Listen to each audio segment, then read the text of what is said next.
몇 번은 그냥 넘겼어요. 한두 번은 이해하려고 했죠. 하지만 계속해서 선을 넘고 무례하게 구는 사람, 그 사람이 진짜 문제인데 왜 매번 내가 속상하고 나 혼자 말문이 막히고 나중에서야 후회하게 되는 걸까요? 그래서 오늘 그 상황에서 단 한마디로 경계를 세우고 상대의 표정을 바꾸는 말을 알려드릴 거예요. 바로 이 말입니다. 지금 그 말 다시 한번 생각하고 하신 건가요? 공격적이지 않지만 분명하게 내 감정을 지킬 수 있는 한 문장입니다. 그런데 이 한마디를 효과 있게 쓰기 위해선 단지 말을 외우는 것보다 더 중요한 준비가 필요해요. 바로 흔들리지 않은 마음의 자세를 세우는 것. 오늘 영상에서는 무례한 상황에서 말문이 막히는 이유부터 내 감정을 지키는 단순하지만 강력한 실천 방법, 그리고 이 한마디를 실천으로 옮기는 구체적인 과정까지 차근차근 나눠드릴게요. 이제 후회 없이 내 마음을 지키는 그 첫 번째 연습, 지금 시작해 볼까요? 상대방이 나에게 무례한 말을 했을 때 머릿속이 그냥 하얘지고 아무 말도 떠오르지 않는 순간이 있어요. 분명 내가 상처받았는데 말은 안 나오고 그 자리에서 그저 얼어붙어 버리죠. 그리고 시간이 조금 지나면 꼭 이렇게 생각이 나요. 아, 그때 이렇게 말할 걸. 아, 왜 나는 늘 말문이 막힐까? 그때마다 아쉽고 또 속이 타고 또 때로는 자책도 하게 되죠. 이 반응은 너무나 당연한 거예요. 우리는 대부분 상식적인 분위기 속에서 우리가 살아가잖아요. 갑작스럽게 아주 예상치 못한 상황에서 마주한 무례함과 또 공격성은 우리 뇌에서 비상사태처럼 느껴지거든요. 그럴 땐 뇌가 스스로 지키기 위해서 정지 버튼을 누릅니다. 말이 막히고 몸이 얼어붙는 건 건강한 심리 방어 반응이에요. 오히려 내가 나를 지키기 위해 자동적으로 작동을 한 것이죠. 한마디도 못했다고 해서 내가 답답하거나 부족한 사람이 아니라는 뜻이라는 거예요. 또 반대로 어떤 분들은 순간 그냥 욱해서 감정적으로 반응을 하고 나서 그 뒤에 아, 내가 너무나 예민하게 굴었나? 아, 내가 왜 이렇게 정색을 했지? 후회하시는 경우도 있어요. 하지만 그런 반응 역시 나에 대한 경계가 침해되었기 때문에 본능적으로 나온 자연스러운 감정이에요. 사람들은 종종 드라마 속 주인공처럼 그 자리에서 멋지게 받아치는 장면을 상상을 해요. 하지만 현실에서는 그보다 더 중요한 게 있어요. 다시는 그 사람이 내 앞에서 그렇게 하지 못하도록 경계를 세우는 것.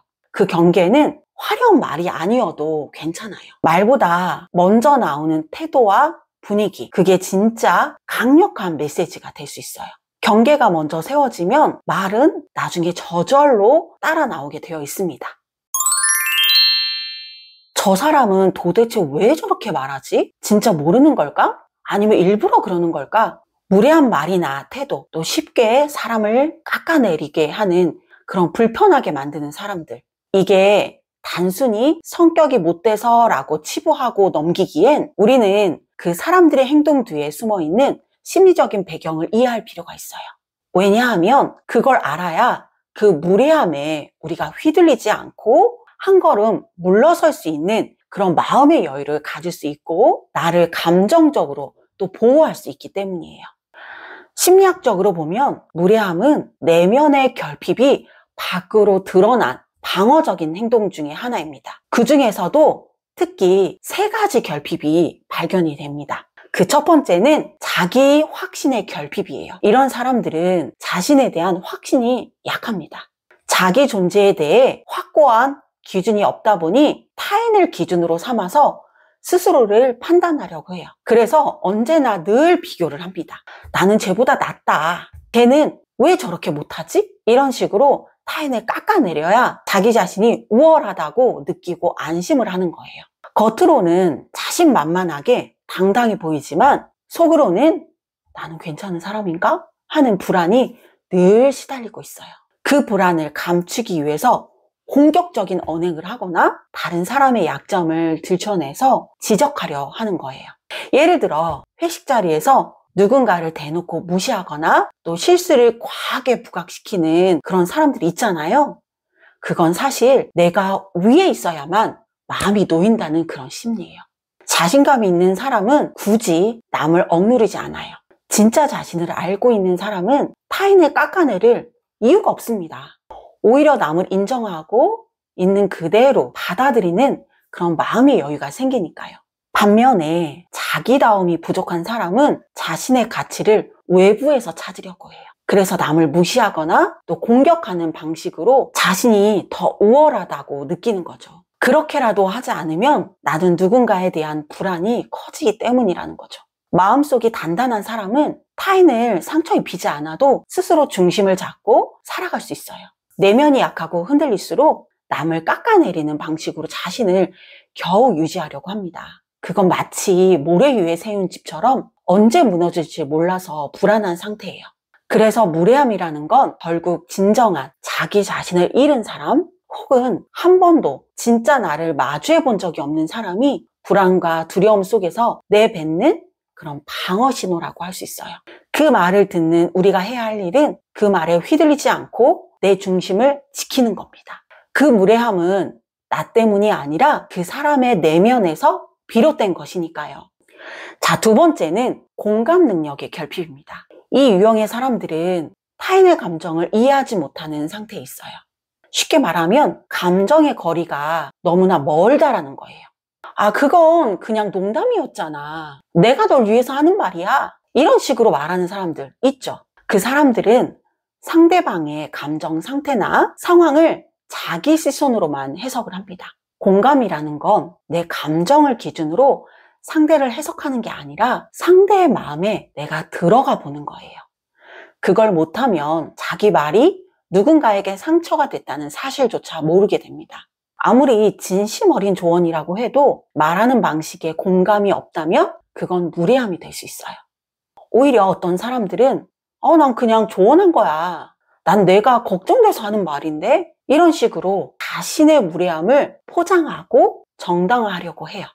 하지만 진짜 배려나 걱정은 말의 내용보다 전달 방식에 담기는 법이에요. 상대방이 상처를 받았다면 아무리 선한 의도를 가졌다고 해도 그 말은 결국 감정적인 폭력이 될 수 있습니다.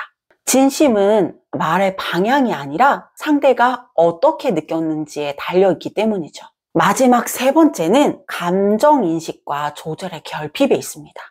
이런 사람들은 자신의 감정을 스스로도 잘 이해하지 못해요.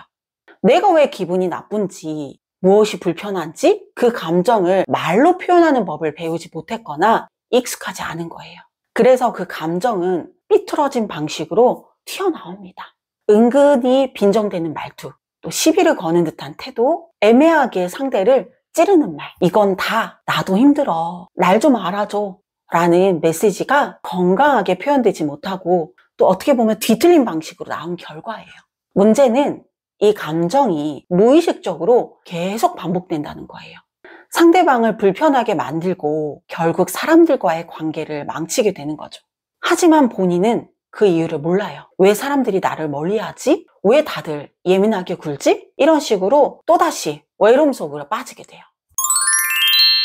무례한 사람은 사실 자신을 제대로 돌보지 못하는 상태일 때가 많아요. 마음속 결핍과 정서적인 불안이 어색하고 불편한 방식으로 밖으로 흘러나오는 거죠. 그렇다고 해서 우리가 그들의 무례한 말이나 태도를 받아줄 필요는 없어요. 우리가 자주 빠지는 함정이 있어요. 무례한 말을 들으면 자기도 모르게 자신을 먼저 돌아보게 되죠. 내가 뭘 잘못했나? 내가 너무 예민하게 받아들이는 걸까? 그러다 보면 상대의 말에 계속 곱씹고 자책하게 됩니다. 상대의 무례함은 내가 잘못해서 생기는 반응이 아니라는 거죠. 대부분 그 사람의 내면에 있는 결핍과 또 미성숙한 감정 조절에서 비롯된다는 반응이에요. 이처럼 감정을 내 감정과 상대의 감정 반응으로 구분하는 그런 연습은 상대의 말에 상처를 덜 받게 하고 나의 감정을 보살필 여유를 줍니다. 만약 누군가 당신에게 무례한 말을 했다면 그걸 고스란히 내 마음속으로 끌어들이지 마세요. 그건 당신 마음에 불필요한 독이 될 수 있어요. 그 사람의 감정은 그 사람의 것이고 내가 느낀 지금의 감정은 내가 돌볼 수 있는 그런 부분입니다. 이걸 분리해내는 순간 그 사람은 더 이상 나를 흔들 수가 없어요. 물론 이건 연습이 필요합니다. 처음엔 어색하고 또 흔들리고 마음이 복잡할 수 있어요. 하지만 매번 내 감정을 인식하고 이건 내 잘못이 아니야 라고 스스로 말해줄 때마다 조금씩 나를 지키는 힘이 자라나게 됩니다. 감정을 분리한다는 건 무관심해지거나 냉정해지라는 그런 뜻이 아니랍니다. 오히려 내가 내 감정을 더 정확히 바라보고 상대의 문제를 나의 문제로 끌어들이지 않는 자기 돌봄의 핵심 기술이에요. 자, 이제 실제 상황에서 우리가 어떻게 대처할 수 있을지 이야기해 볼게요. 무례한 말을 들었을 때 정말 말문이 막혀서 아무 말도 떠오르지 않을 때가 있죠. 그럴 땐 멋진 말로 받아칠 필요는 없어요. 오히려 우리의 태도, 표정, 침묵 같은 그런 비언어적인 반응이 더 강력한 메시지를 줄 수 있어요. 이런 비언어적인 표현은 상대에게 나는 지금 이 상황이 불편하고 그냥 넘기지 않을 거야 라는 그런 신호를 줍니다. 다음은 실제로 시도해 볼 수 있는 간단하지만 효과적인 방법들이에요. 첫 번째는 웃지 않기예요. 불편한 말을 들었을 때 우리가 분위기를 흐리지 않기 위해서 무의식적으로 웃는 경우가 많아요. 하지만 그건 무례한 사람에게 나 괜찮아 라는 잘못된 신호를 전달할 수 있어요. 그 순간엔 입꼬리를 내리고 침묵을 유지해 보세요. 말 없이도 나 지금 기분 나빠 이런 마음이 전달되어 줄 수 있습니다. 두 번째는 대답하지 않기예요. 무례한 말을 들었다고 해서 꼭 그 자리에서 어떤 말을 해야 하는 거는 아니에요. 오히려 아무 말을 하지 않고 고개를 살짝 돌리거나 또 시선을 아래로 떨어뜨리며 침묵을 유지하는 것. 그 자체가 훌륭한 경계의 표현이 될 수 있습니다. 세 번째는 시선을 활용하기예요. 상대를 정면으로 바라보며 침묵하는 것 또는 눈을 마주치지 않고 천천히 시선을 돌리는 것. 이 두 가지 모두 강력한 메시지를 줍니다. 정면 응시는 지금 나 당신 말에 너무나 불쾌해요 라는 압박을 줄 수 있고요. 시선을 또 피하는 건 나 이 대화를 거부해요 라는 경계를 보여주는 거예요. 상대방에게 어떤 눈빛을 보내는지가 그 어떤 말보다 강하게 작용할 수 있어요. 네 번째는 커피나 물 한 모금 마시기예요. 갑작스러운 말에 반응하기 어려울 때 내 앞에 놓여있는 컵을 들어서 한 모금 마셔보세요. 그 짧은 순간에 내 감정을 정리하고 내 상황을 컨트롤할 수 있도록 도와주는 작은 여유가 되어져요. 상대방에게는 곧바로 반응하지 않는다라는 그런 점에서 무례한 분위기를 스스로 인식할 수 있도록 만드는 효과도 있습니다. 다섯 번째는 손, 또 자세, 호흡을 이용한 멈춤이에요. 손을 책상 위에 가볍게 올려놓고 동작을 멈추거나 등받이에 이렇게 기댄 채 천천히 호흡을 내쉬는 것도 좋아요.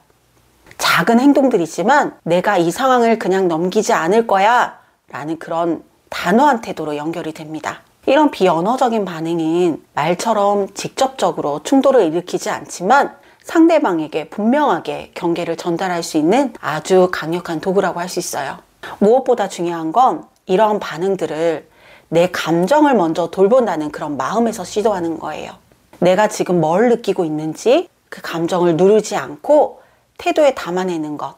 그게 바로 말보다 먼저 나를 지킬 수 있는 그런 힘이 됩니다. 비언어적으로 경계를 표현하는데 조금은 익숙해졌다면 다음 단계는 말로 표현하는 것이에요. 물론 조금 더 연기가 필요하고 연습도 필요한 단계랍니다. 말을 잘 못해서 걱정이에요. 그런데 너무나 자연스러워요.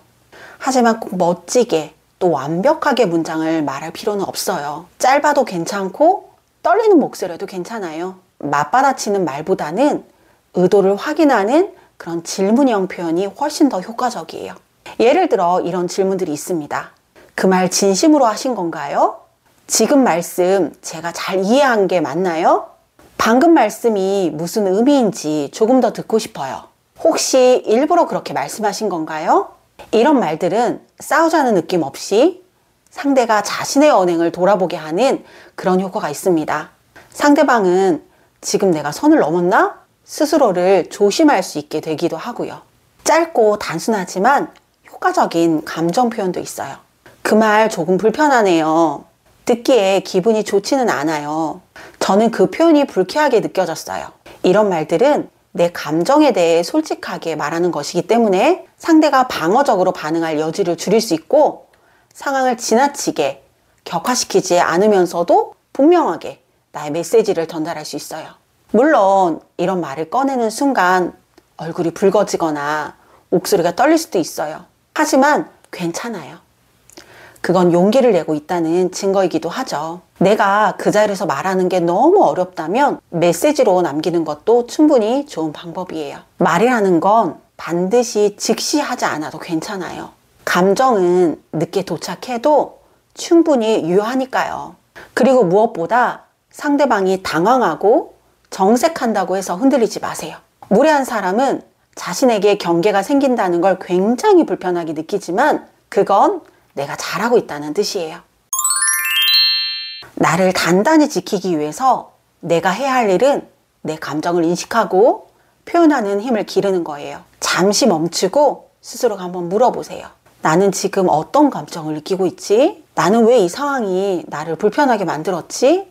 이런 질문에 답하려고 애쓰다 보면 내 감정이 어디서 비롯됐는지 더 명확하게 알아차릴 수 있어요. 그게 바로 자기 돌봄의 시작입니다. 우리는 매일 너무 많은 일을 해내느라 가장 중요한 나 자신을 돌보는 일을 잊고 살 때가 너무나 많습니다. 일에 치이고 관계에 치이다 보면 어느 순간 진짜 내가 누구였는지 놓쳐버릴 때가 있어요. 특히 통제할 수 없는 상황 속에 놓일 때 더 쉽게 흔들리고 더 깊게 지치게 되죠. 그럴수록 필요한 건 큰 변화가 아니라 매일의 작은 자기 돌봄이에요. 우리가 매일매일 바쁘게 살아가다 보면 내 감정이 뒷전이 되기가 쉬운데 그렇게 방치하게 된 감정은 나를 지치게 만듭니다. 그러다 보면 나도 모르게 나답지 않은 삶을 살게 되고 남의 속도에 맞춰 허덕이는 그런 악순환에 빠지게 됩니다. 그걸 깨달은 뒤로는 저도 무엇보다 나를 단단히 지키는 그 연습을 가장 먼저 하려고 합니다. 자기 돌봄을 통해 마음의 균형을 되찾고 그 균형 위에 온전한 자기담을 쌓아가는 것, 그게 제가 추구하는 삶의 방식이 되었어요. 오늘 하루가 어쨌든 잠들기 전에 스스로에게 한번 물어보세요. 오늘 내 마음 정말 괜찮았니? 조용한 이 질문 하나가 내 감정을 살피고 지친 마음을 잠시 멈춰 세우는 다정한 시작이 되어줄 거예요. 무례한 사람을 바꾸는 건 우리의 몫이 아니에요. 그 상황 속에서 내가 어떤 반응을 선택할 수 있을까를 생각하는 것, 그게 진짜 내 마음을 지키는 일이에요. 오늘도 정말 애쓰셨습니다. 당신의 하루 끝에 작은 온기를 전하는 소담이었습니다.